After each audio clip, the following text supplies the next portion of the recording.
Hello and welcome back to the AMP podcast. I'm sitting here today with Coach Garrett Rodgers, who is actually our facility leader and sports performance director out in our Hauppauge location. He's been there for now going on 3 years, and he's been with AMP for over 5 years.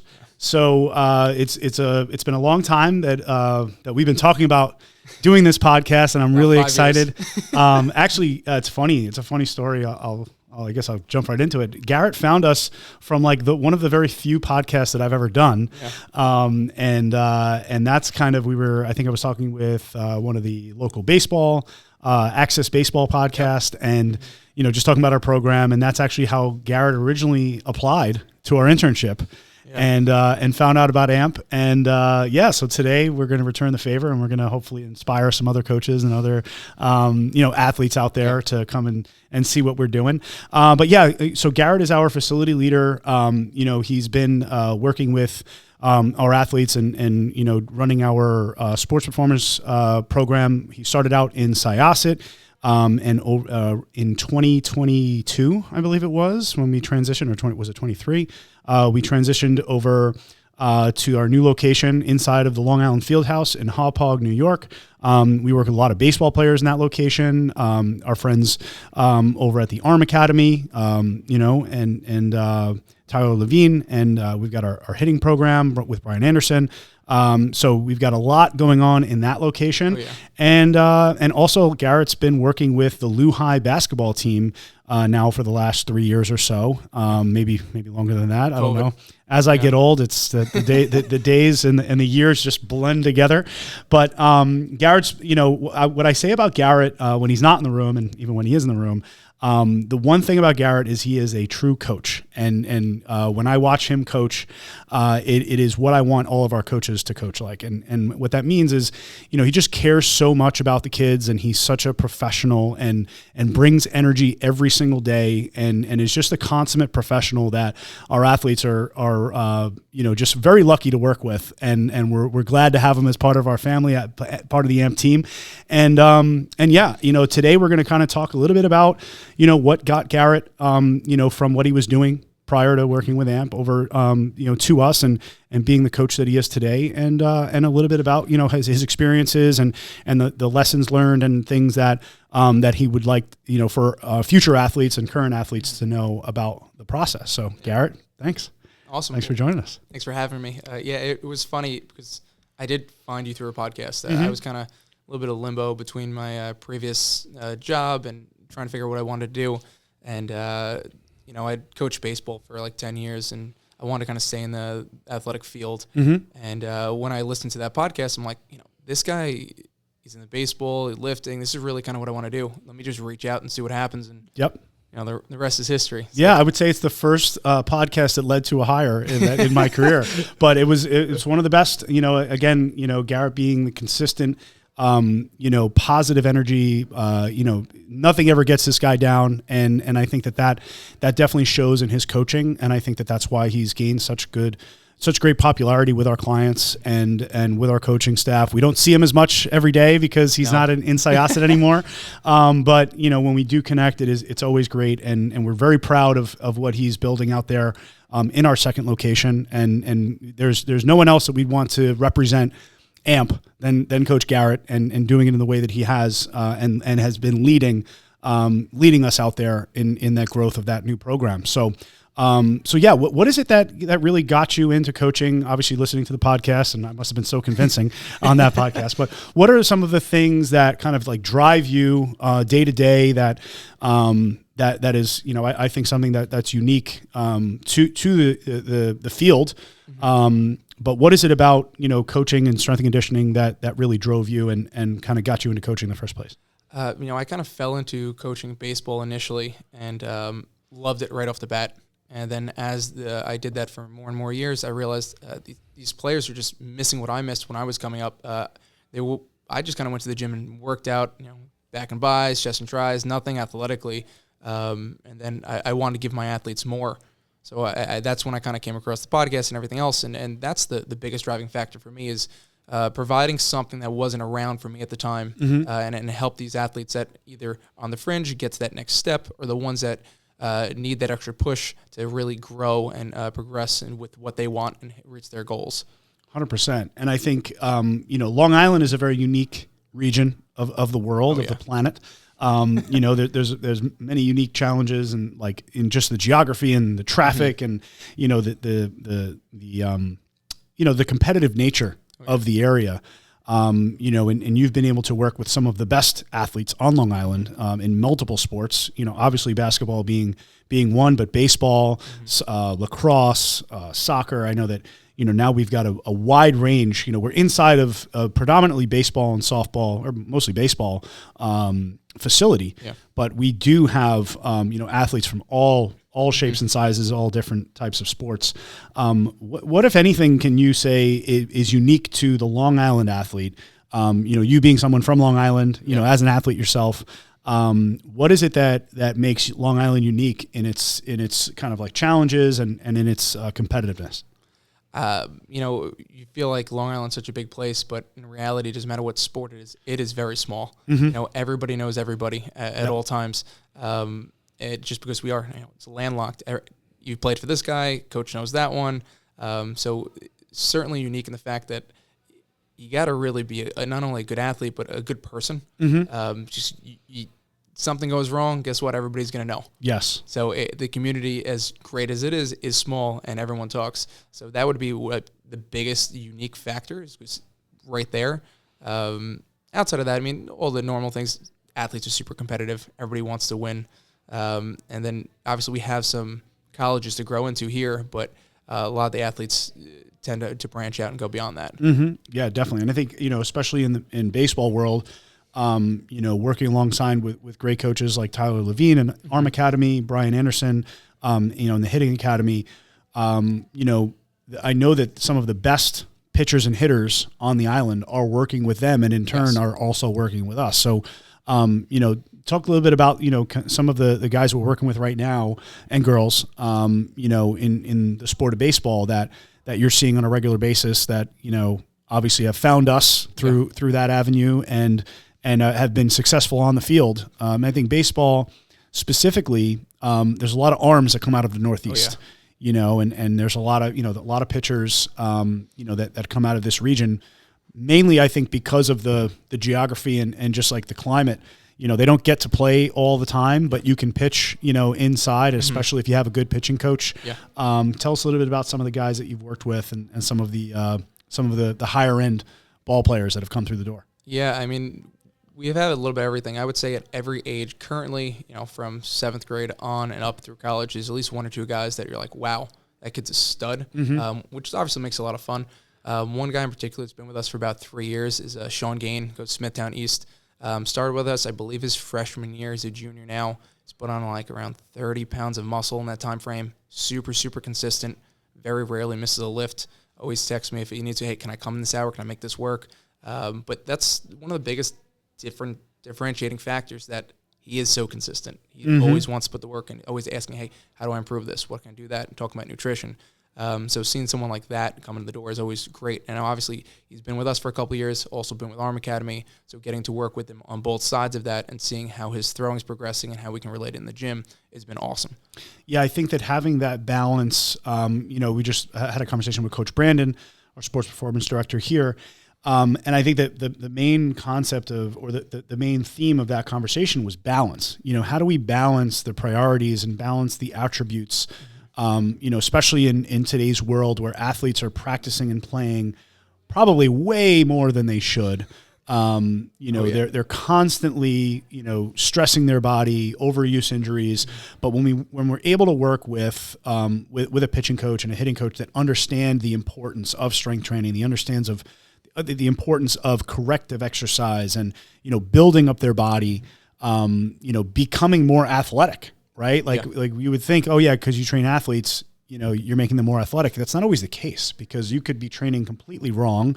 You could be bodybuilding, you could be just, strictly powerlifting, and create more imbalances than you're actually creating, improvements in performance. So, talk a little bit about, kind of like having the ability to work hand in hand with those coaches, and especially because they understand the importance. which is not always the case. It's usually we're almost like battling the coaching, especially when it comes to the travel teams.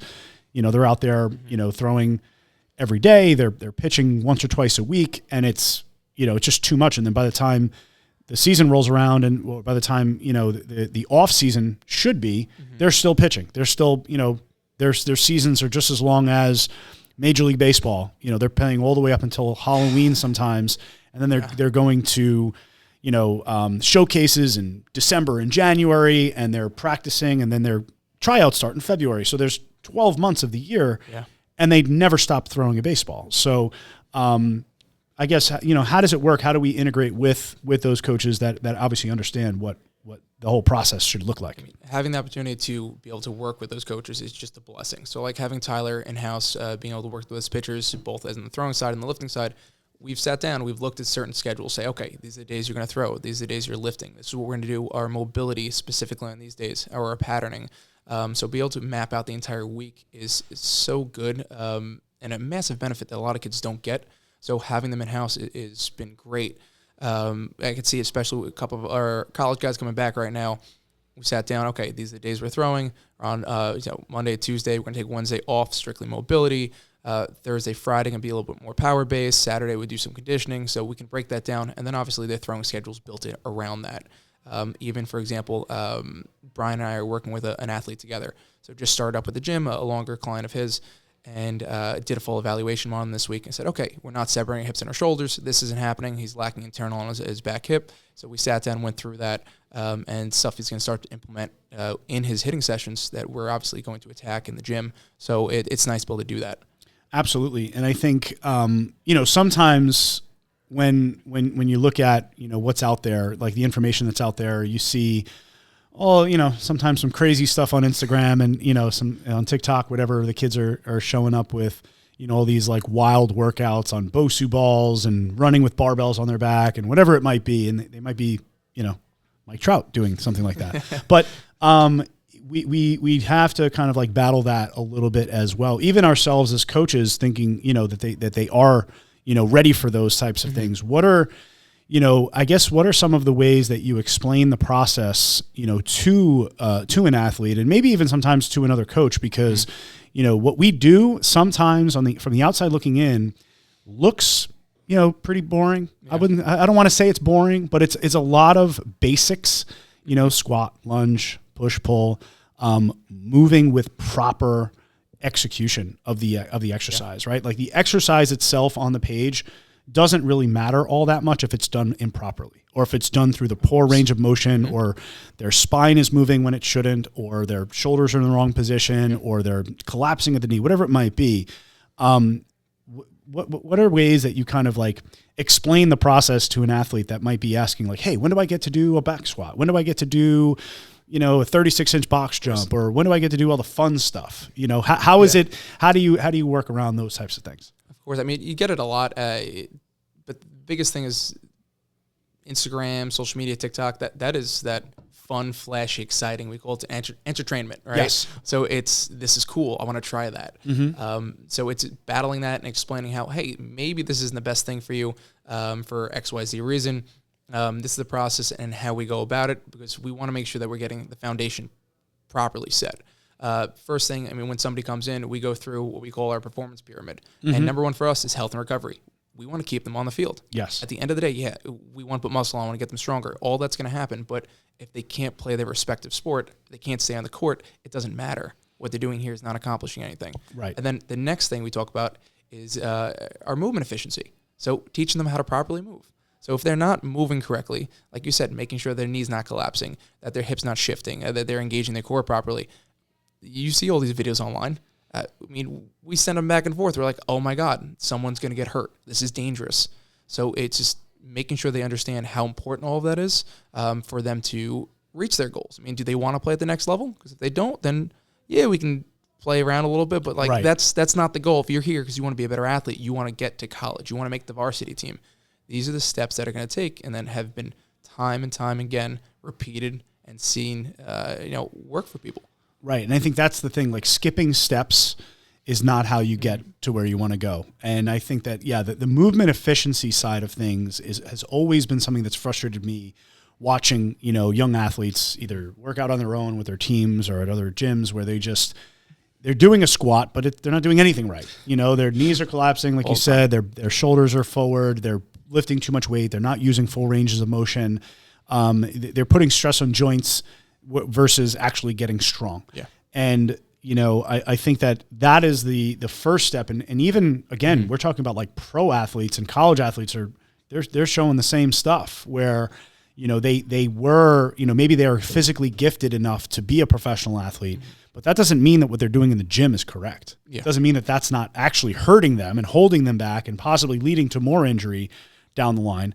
But that's a whole nother conversation for another day. But I think that, the committing, we talk about the 3 C's for the athletes, right? They need to commit, they need to be coachable and consistent. Yeah. Right. And I think that the reason why we came to those 3 words, obviously they all start with the letter C. So it's a little bit of a memorable thing, but at the same time, we need to wrap our lessons in something that's memorable so that, we keep coming back to, the overarching thing for an athlete is being consistent, right? If you're able to train 5 or 6 days a week in the off season for the 3 months leading up to your season, and let's just say, January 10th comes around and you're in season and then you stop working out, then you're getting weaker. By definition, you're getting weaker over the next 3 to 5 weeks. And by the time, the later in the season or even the playoffs start, you're at your weakest point versus the beginning of the year. That's not the goal. The goal is to switch that, to be at your strongest at the end of the year,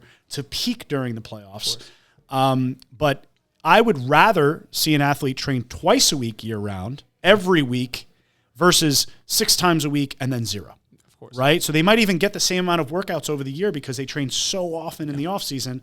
But then as soon as the season starts, they go to 0, and then they wonder why in week 9 they feel like crap. And they are either getting injured or they just feel weaker. They don't feel as confident at the on the mound or at the plate. Whatever sport they might be playing. And I think that's we every time we sit down as a coaching staff, we say, what do we need to do to get through to these kids and these parents, to make them understand that the investment that you make in time, money, and effort goes to nothing if you don't do it year round. And again, we'd rather see somebody come in even once a week year round than every single day and then nothing. It can't be all or nothing. There needs to be some level of sustainability and consistency and that's essentially just how the body works. If we could just fill that bucket, for baseball players specifically, they usually start coming into us around November, right around October, November. So if they could train October, November, December, and then stop training and keep all of their strength, then it'd be like, okay, great, you filled that bucket, come back next year. Yeah. That's not how the body works. You have to stress it consistently, and after a week or two, you start to feel weaker, and you actually are weaker. Because if we asked you to do the same thing you did your last workout before the season started on week 3 of the season, guarantee you wouldn't be able to do it as efficiently or as strong, if you're not doing that on a consistent basis. It's just how it works. But I think those are some of the things that make it difficult, especially, again, the unique nature of Long Island is we deal with traffic, we deal with, a lot of priorities. We're in a competitive environment, but at the same time, you've got to find a way to either make sacrifices or balance and commit to certain things that will support your ability to be, the best athlete you could possibly be. Yeah, I think you hit the nail on the head. Balance is definitely, we say consistent, but balance is everything. And, I'm running into that with one of our athletes now. Made the basketball team, trying to train 3 or 4 days a week. He's training with the school team, wants to train with us, and he's trying to throw. It's a lot. We sit down and going through his schedule, and it's like, hey, we got to figure out what works and what doesn't, because this is not sustainable long term. You're not getting sleep. You barely can study. At the end of the day, you're still a student athlete. Yep. So student comes first, and you got to make sure our studies matter. Or, if you want to play at the next level, you want to play in college, guess what? Grades aren't there. It's going to be tough to get where you want to go. 100%. Yeah, it's all about, dosing and intensity. If you're always doing something, if you're always practicing, you're always playing, you're always, running around, it's really hard to be intense with your focus and with your energy and your effort. But, if you can prioritize and kind of like set up your day, it's like I do homework for this hour, then I go to the gym for this block hour, it out, and then I decompress for an hour, or I go to practice, whatever it might be. You have to be able to prioritize and balance it, because that's what a student athlete is. That's what makes us different.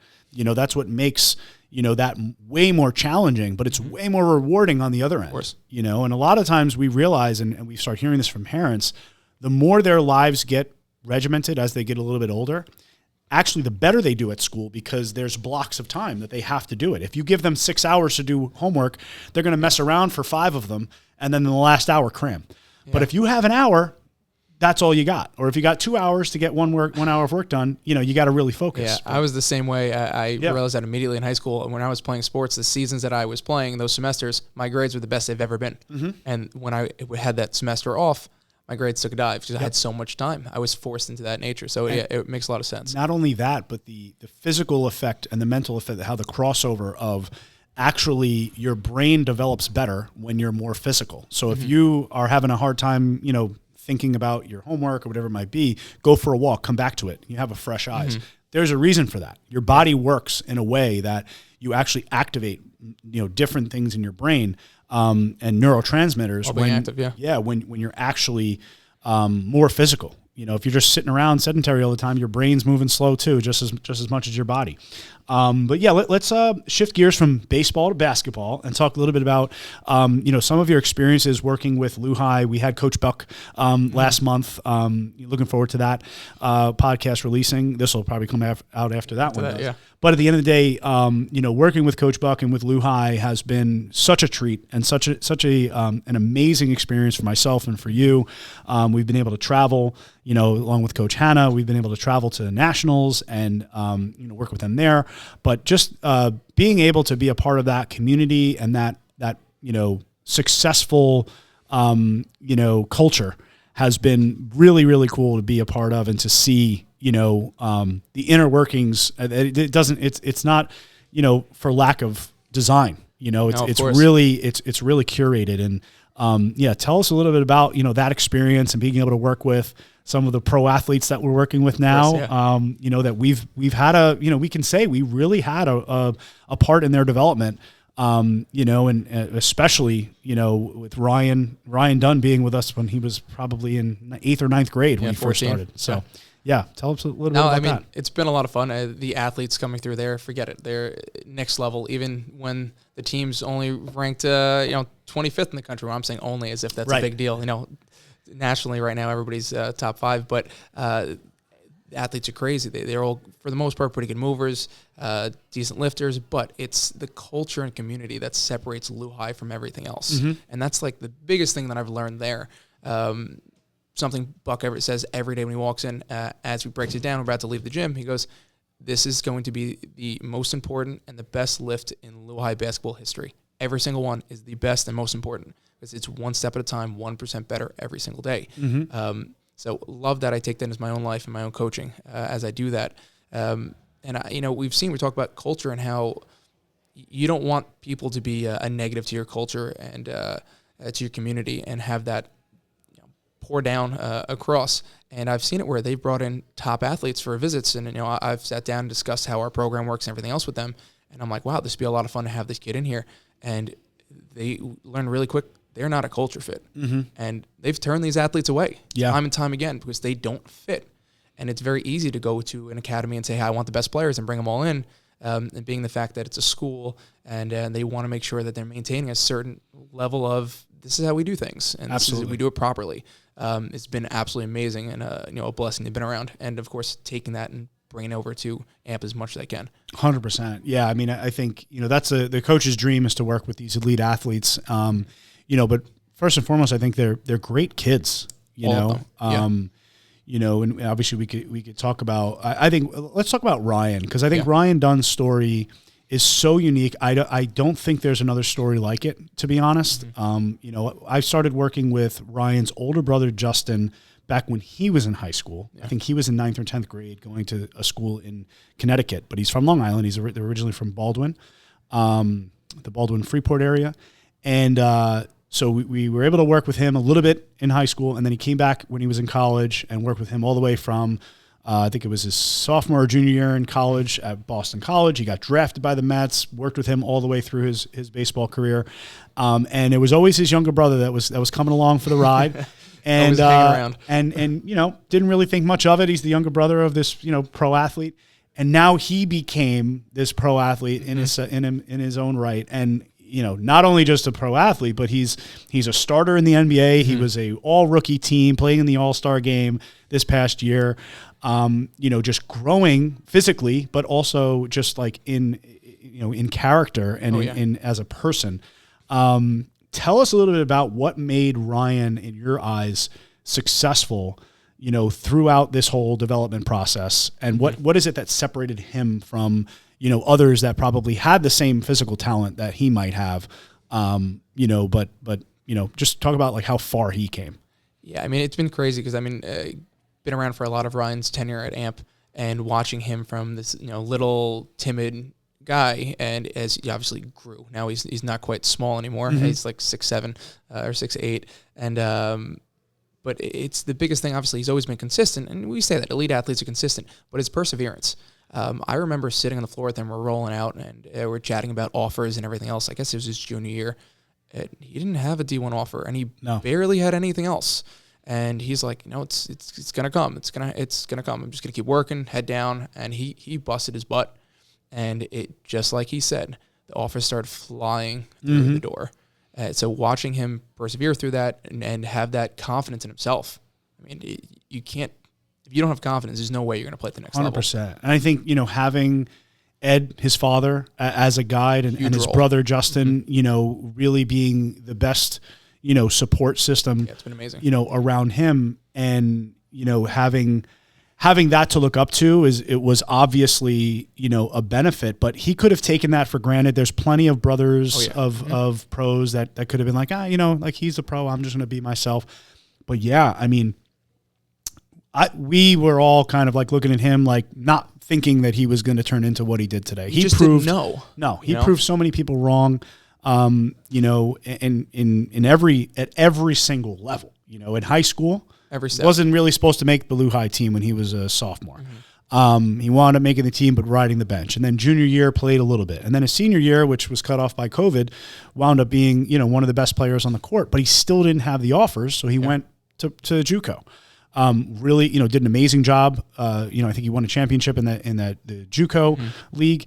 And then obviously he goes on to play at Virginia and then get drafted a couple of years later at, with Phoenix Suns. And, just watching him today is like, it's just surreal. It's absolutely surreal. But the biggest thing with him was he was the hardest worker in the room. You could say that. Always. Hands down, hardest worker in the room, pound for pound, one of the strongest kids.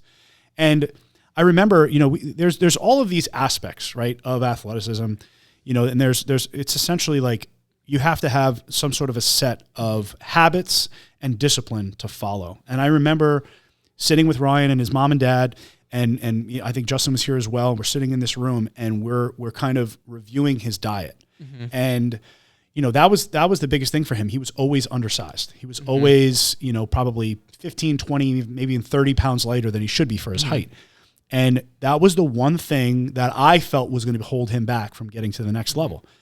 For the next 6 to 12 months, he committed to following the diet to a point where I don't even know if anyone's ever followed a diet that I've given them that closely. Yeah. And he wound up putting on like 25 to 30 pounds over that year. And he's put on probably 25 to 30 pounds a year since then. And, it's just sometimes like we are just the guide to the process. We can't force anything. We can't make it happen. It's the athlete needs to make it happen. They need to meet us where they're at. And they, Ryan is just an example of somebody that took the advice, took the guidance, took the support, and didn't take it for granted. Again, just because his brother played in the major leagues doesn't mean that he was going to be a pro athlete himself. So he took all of that and did not waste a minute of it. He wrung all of the water out of the towel with the people that he had around him. And I think it's just an amazing story and an amazing, you look at him now and it's like, oh yeah, he must have just had it. No. When I tell you it was all work for him. And yes, he grew to the size that he did, genetics and that definitely helped. But without that work ethic, and again, without the belief in himself and the belief from his family, I think that was another thing. Like as a parent, like what role? Obviously, we understand what role the parent plays in the child's life, but like, what other things do you think the parents really need to understand about the process that someone like Ed obviously embodied to the point where we all thought he was crazy, but what are some of the things that parents need to understand and need to learn and need to know about the process so that they could be the best support for their kid? I mean, first and foremost, that it is a process, that it does take time. None of this is overnight. As we just said with Ryan, this was years and years and years of hard work. Obviously, there's some people that are just genetically gifted, but that's not everybody, right? That's not the typical norm. So being a support system, and how do we do that? One, showing up to a place like this and saying, hey, go work out. These guys know what they're doing. Talk to a professional. Just giving them support that, hey, we need more size. Let's go to a gym. Work out. That's one. Two, the biggest thing that I see is the support at home as far as eating is concerned. Making sure that, one, there's food in the house. Two, making sure that your child knows how to cook the basics. Can you cook some chicken on the pan? Can you do some eggs? Do you know how to, make something better than cereal? Right. Everyone can pour milk in a bowl, but giving the kids the tools to be successful, that is the biggest thing. And of course, if you know how to cook, when you go to college, you make friends pretty easy. So that helps too. It helps you adjust there. So it's like these little things early on, just the cooking, getting to that gym environment, and just letting them know it's okay if they didn't hit their best number today. There was a reason for that. Maybe you didn't sleep well. Maybe you didn't eat the way you needed to today. Give yourself some grace and then continue on, because the journey is long. It takes time. But that's the biggest thing, is just being that support system at home. Yeah, and I think not expecting the result without a little bit of sacrifice. I think that parents included, when it comes to again, we're talking about a place with a lot of traffic. That's most places, but Long Island's unique. And sometimes, even I've got young kids now, and we're like, dropping off at gymnastics on the other side of town. We're like, oh, it's only 5 minutes away, but it's actually 35 minutes away. Yep. So it's, the parent gets forgotten, I think, sometimes in that equation. But it's the only way the kid's going to get around, and it's the only way that they're going to be able to follow their dreams and reach their maximum potential, is if there is a little bit of sacrifice, and it's a collective sacrifice, when it comes to the things that you need to do. And that comes with the kid too, like they can't hang out with the kids that are doing the wrong stuff and hanging out with the wrong people, getting in trouble and whatnot. They want to surround themselves with people that are like-minded and growth-minded, that want to get better. And it starts at home. That's really the number one thing, is that, without that support, it's very, very difficult. Extremely. And, we can only help you if you show up.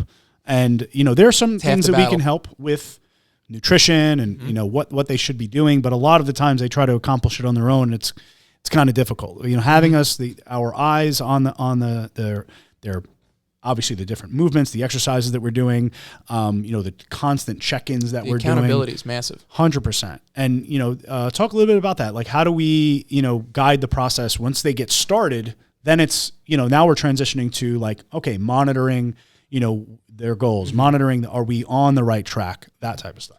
Yeah, I mean, when we first get started during that initial evaluation, it's going through, hey, what's your nutrition like? What are your goals? And then we map out that game plan going forward. This is what we should look at around a month. This should be around 3 months. If we're looking longer, 6, 12 months, so on and so forth. And then constantly making sure when they're here, hey, how's your food going? Are we eating? Where's our weight at? This move looks great. You're moving really well here. Maybe we're not getting to our hips the way we want to. Let's make some changes with our mobility and just holding them accountable. And then, of course, if we're not seeing the changes here, maybe they're not doing their homework, the stuff at home where they should be doing some hip exercises that they need specifically for them. So just making sure that they're doing that at home and checking with the parents. Hey, how's the nutrition going? How's their mobility going? Are they doing what they're telling us? Because at the end of the day, we're all on their team. Yes. All want to see them be successful. So the more that we act as a team, the better they're going to be, and the quicker they're going to see what they want to see. Yeah, I think having the parent kind of being the reminder of, that's all. Hey, Coach Garrett said we got to focus on this, and that's why we love having the parents in the room. Once they're in the gym, drop them off. They're in our hands. But in that part of the process of checking in, we like to check in with the parents at least on like a monthly or every couple of months. Where we're touching base, making sure, all right, we're transitioning in season now. Now we understand, you're going to be practicing more, you're going to be playing more, so we're probably going to drop down the amount of times we see you and maybe the amount of time you spend inside of the gym, but that doesn't make it any less important, right? Because we need to make it sustainable. You know, and if we're doing something that requires 4 hours a day, it ain't happening. No, it's not going to work. But if it requires 40 minutes every couple of days or twice a week or once a week, then at least we're checking that box. That's actually checking the box. We're not just mailing it in. We're actually maintaining strength. We're maintaining the attributes that we built all throughout the offseason and not just completely negating it and forgetting about it and assuming that they're going to maintain it because their team is doing something or other. But most of the time, the coaches are focusing on practice and games, you know, and there's going to be some attributes that because they're practicing and playing, they're going to be able to uphold. But the strength and the coordination and things, you know, in the gym are going to transition right to the field. And it's those athletes that can find that time and make that time are the ones that are going to be just performing so much better later in the season, you know, and they're the ones that are, you know, surpassing their teammates, surpassing the competition when everyone else is exhausted by the, you know, the buildup of the season, or they're injured, or they're, you know, just not performing the way that they should be, and they're sitting on the bench, you know? So that's the difficulty of what we do. It requires that consistency, not just in the off season. Of course. It's year round. 100%. So yeah, what are some of the things I guess that you're looking at? You know, we're constantly faced with new challenges, right? We went through the time of COVID, which created a whole new, you know, line of difficulty when it came to, you know, getting through to our athletes, to, you know, to the whole communication kind of breakdown and, you know, distraction, you know, society that we live in.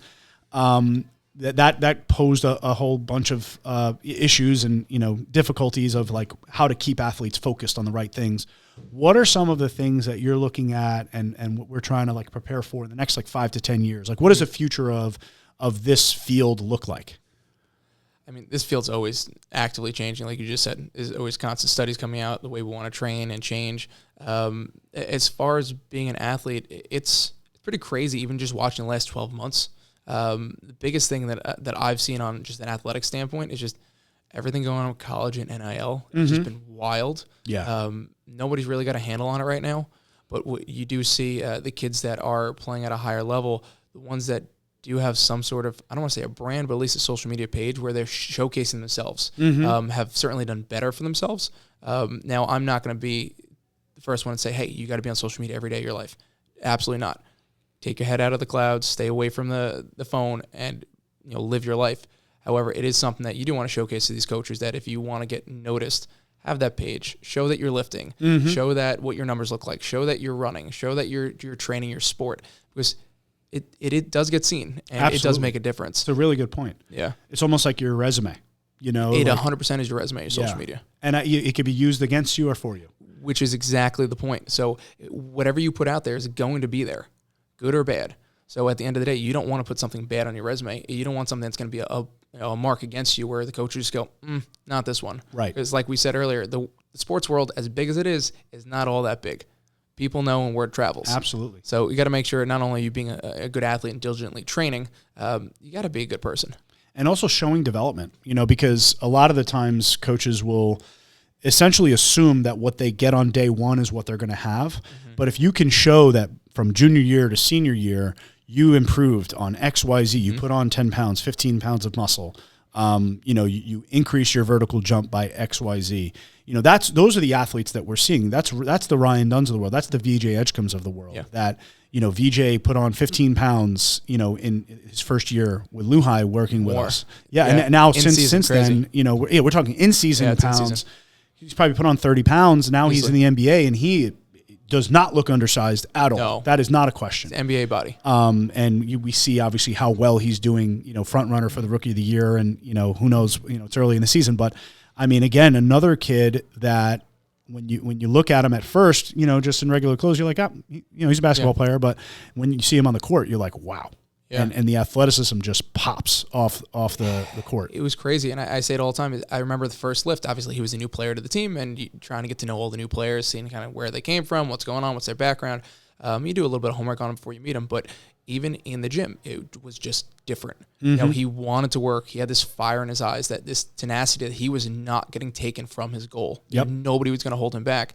And I remember saying to myself, I got to see this kid play because I know what he wants in here. He's got to be a dog when he gets to the court. And I watched 5 minutes of after warm-ups. I was like, that's it. Like he's going to go to the league. It's just a matter of when's he going? How soon? Amazing. And yeah, I mean, the questions that he was asking, like how much, again, talk about the word intensity. Like he was just very focused. Always. In absorbing as much as he possibly could and working as, am I doing this right? Is this how you want me to hold the dumbbell? Like those types of things that, you start to notice those things. There's a lot of those similarities in the higher end athletes that there's some higher end athletes that are just like, I'm here. I'm go working through the out. motions. Going through the motions because I was told I had to be here.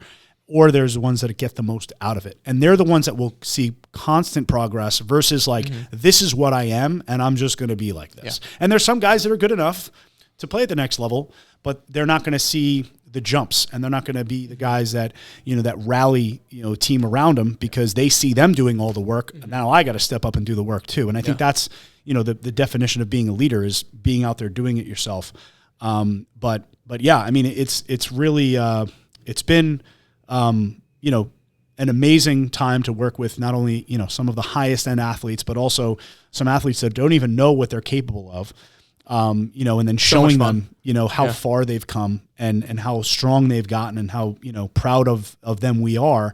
They're reaching their goals. And that's, the number one thing that we do is we work with athletes, but we're working with human beings. We're developing, we're a personal development program as much as we are an athletic development program. Yeah. And they can take these lessons into life. The lessons of consistency, the lessons of hard work, the lessons of adversity, of getting through something and achieving something and being able to look back and saying like, look at how much I've improved. Now, if I just keep doing what I'm doing, I'll look how much further I'll go. Yeah. And again, I think you've done an amazing job being the guide in that process and, helping so many athletes, achieve those things. And even the ones that, are already at the top of the food chain, they come to really appreciate what we deliver and, and the things that, that they learn from you and that they learn from the process itself, and if they didn't commit to that process, they wouldn't be as successful as they are. And there's no question as to why, specifically those two are in the NBA and are so successful in their own rights. And it comes down to that consistency and that being committed to that process and not just showing up and, hoping for the best. But Coach, thank you so much for today. Yeah, we had a lot to talk about, and I think you bring a unique experience to the table, working with such a wide variety of athletes and being able to help so many of them.